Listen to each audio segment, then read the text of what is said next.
Welcome to Ridhima kitchen. வாங்க இன்னைக்கு நம்ம வீட்டு ஸ்டைலில் ஒரு ரவா உப்புமா பார்க்கலாம். நான் வெள்ளை ரவை உப்புமா தான் பண்ண போகிறேன். இது கேரட் பீன்ஸ் எல்லாம் போட்டு நான் கிச்சடி பண்ணலை. வாங்க பார்க்கலாம். நான் கடாய் அடுப்பில் வச்சுருக்கேன். அதில் நான் இந்த பவுலில் ஒரு பவுல் எனக்கு இது 1/2 கிலோ அளவு வருது. நீங்கள் வேணால் நெய்யோ ஆயிலோ தேங்காய் எண்ணெயோ ஊற்றி வறுத்துக்கலாம். ஆனால் இப்படி ஒரு வாட்டி வெறும் நல்லா வடைச்சட்டி ஹீட் பண்ணிவிட்டு அதில் போட்டு ரவையை வறுத்துட்டு செஞ்சு பாருங்கள். அது ஒரு டேஸ்ட்டாக இருக்கும். பாருங்கள், ரவையில் நல்லா வறுத்துருச்சு. இந்த கை பொறுக்கிற சூட்டில் நம்ம அந்த ரவையை இப்போ வெறும் கடாயில் போட்டு வறுத்துருக்கிறேன். நான் அப்படி தான் இந்த ரவை செஞ்சு அது ஒரு டேஸ்ட்டாக இருக்கும். இதுலேயே நெய் ஊற்றி செய்யும்போது வறுத்துட்டு செய்யும்போது அது ஒரு டேஸ்ட்டாக இருக்கும். இப்படி ஒரு வாட்டி செஞ்சு வருங்க. ரொம்ப சிம்பிளாக நம்மளுக்கு உடம்புக்கு ஆயிலும் கொஞ்சம் கம்மியாக போகும். பாருங்கள், எனக்கு கை பொறுக்கிற சூடு வந்துடுச்சு. நான் அதை ரவையை மாற்றிக்கிறேன். இந்த ரவையில் இன்னொன்று வறுக்கும்போது நல்ல மனம் வரும். அந்த மனம் தான் நமக்கு இந்த ரவை வறுத்துருச்சுன்னு ஒரு இது. பாருங்க, நான் எண்ணெய் ஊற்றி போகிறேன். இந்த ரவை நம்ம வெளிச்செண்ணெயில் செஞ்சோம்னா அது ஒரு டேஸ்ட்டாக இருக்கும். நெய்யில் செய்யும்போது அது ஒரு டேஸ்ட்டாக இருக்கும். எண்ணெயெல்லாம் உங்களுக்கு எப்படி தேவைப்படுதோ எவ்வளோ வேணுமோ அவ்வளோ ஊற்றிக்குங்க. உப்புமாவுக்கு எவ்வளோ ஊற்றினாலும் நல்லா தான் இருக்கும்.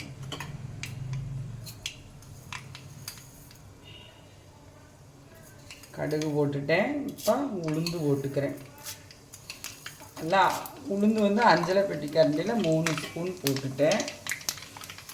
அதே போல் கடலைப்பருப்பும் ஒரு 4 ஸ்பூன் போட்டுட்டு போகிறேன் அஞ்சலை பெட்டி கரண்டியில். பாருங்க, அது பொரியுது. அந்த டைமே நான் இஞ்சி போட்டு போகிறேன். நல்லா ஒரு விரல் சைஸ் இஞ்சி கட் பண்ணி வச்சுருக்கிறேன். இந்த உப்புமாவுக்கு காரத்துக்கு தகுந்த அளவுக்கு பச்சை மிளகா பாதி எடுத்துருக்கேன். எங்கிட்ட பழுத்த மிளகாய் இருந்தது. பழுத்த மிளகா மாத்திரம் தனியாக போட்டு இந்த வெள்ளை ரவை உப்புமா செஞ்சால் அது ஒரு டேஸ்ட்டாக இருக்குங்க. நான் 2 மிக்ஸ் பண்ணி போட்டிருக்கிறேன். வரமிளகா போட்டு செஞ்சால் அது ஒரு டேஸ்ட்டை கொடுக்கும். இந்த டைமே கருகாப்பில் போட்டேன்.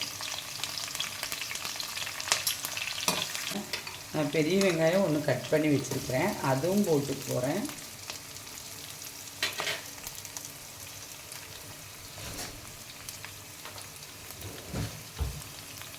இந்த மாதிரி சின்ன வெங்காயம் கட் பண்ணி வச்சுருக்கேன். அதுவும் போட்டு போகிறேன். 2மே தனித்தனியாகவும் போட்டு செய்யலாம். ஆனால் இப்படி செஞ்சிங்கன்னா இது ஒரு டேஸ்ட்டாக இருக்கும். பாருங்கள், இந்த டைமே இந்த எண்ணெயிலேயே நான் மல்லித்தலையும் போட்டு போகிறேன். வணங்கி வந்துடுங்க. குழந்தைங்க தனியாக எடுத்து வைக்க மாட்டாங்க. பெரியவங்களும் அதை எடுத்து வைக்க மாட்டாங்க, அப்படியே சாப்பிட்ருவாங்க. பாருங்கள், நான் இதில் 1.5 பவுல் ரவை எடுத்துருக்கிறேன். 1/2 கிலோ ரவை கணக்கு. அப்போ இதில் 1.5 கப்பு தண்ணி வச்சா இந்த ரவைக்கு மேக்சிமம் போதுமான அளவு. எனக்கு நான் அதை இப்படியே ஊற்றுறதுக்கு அளவு கரெக்டாக வரும். நான் இப்படியே ஊற்றிக்கு போகிறேன். பாருங்கள், இதில் நான் தண்ணி ஊற்றிட்டேன். தண்ணி ஊற்றிருக்கேன் பார்த்தீங்களா? கொஞ்சம் பகுதி தண்ணி ஊற்றிருக்கிறேன். அந்த தண்ணியில் இந்த வெங்காயம், மிளகாய், மல்லி, கருகாப்பில், இஞ்சி எல்லாம் ஒரு கொதிச்சுன்னு நான் பாக்கி தண்ணி ஊற்றிட போகிறேன். அப்போ உங்களுக்கு இந்த வெங்காயம், மிளகாயெல்லாம் இந்த தண்ணியில் நல்லா வெந்துடும். அப்போ நம்ம பாக்கி தண்ணி ஊற்றிட்டு ஒன்றும் கூடி தண்ணி கொதிச்சிச்சின்னா நம்ம போட்டுடலாம்.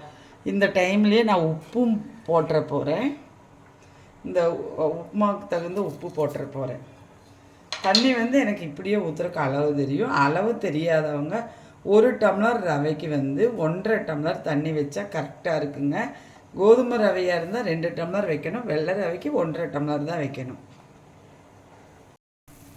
பாருங்கள், நல்லா நான் அந்த உப்பு போட்டது அந்த வெங்காயத்தோடு நல்லா கொதி வந்துருச்சு. இந்த டைம் நான் பாக்கி அந்த ரவைக்கு தேவையான அளவு தண்ணி ஊற்றிக்கிறேன். நம்ம உப்புமாவுக்கு தேவையான அளவு.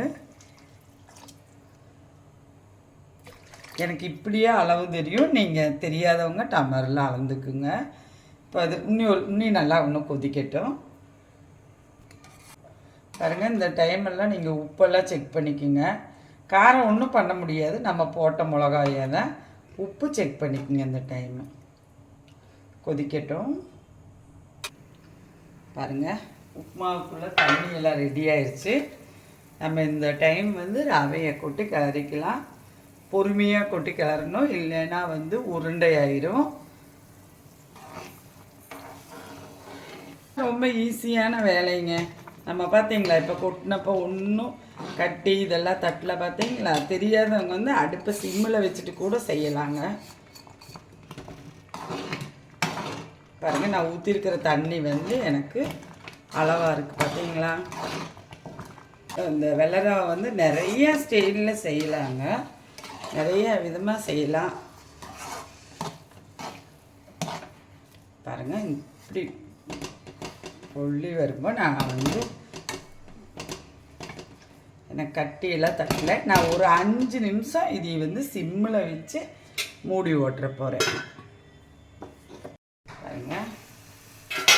பாருங்கள், இந்த டைம் வந்து நான் இந்த ஸ்பூனில் இவ்வளவு தான் நெய் ஊற்ற போகிறேன்.